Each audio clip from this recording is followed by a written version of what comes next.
看似平凡嘅日常工作，其實喺不知不覺間照亮緊身邊嘅人。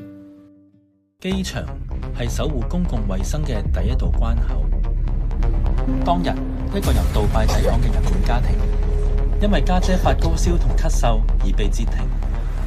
我哋嘅工作亦由呢一刻開始。結合病徵同旅遊記錄，醫生決定要將家姐強制轉送醫院檢查。因應當時醫院嘅指引，並唔建議家長全程留院陪同，以保障同行家人嘅健康。聽到要即刻送去醫院隔離，爸爸好緊張。No, she does not speak English. No, can I accompany her? 而家姐知道要即時入院。行きたくない。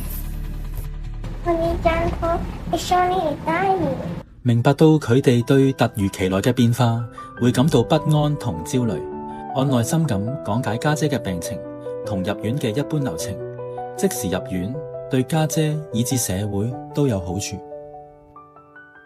另一方面，我哋反覆向院方解釋爸爸嘅擔憂，最終成功爭取爸爸可以長時間陪同。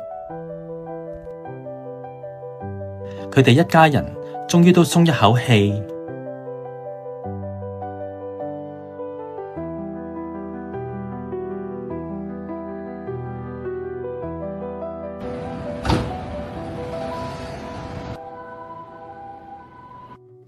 留低嘅屋企人同樣需要支援。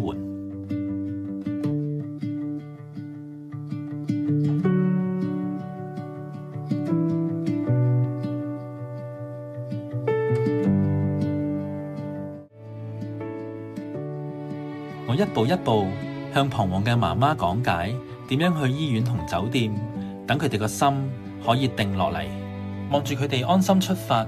我深深體會到有效嘅溝通、協調同埋同理心，唔單止可以守住健康，更可以守護住每一個家庭。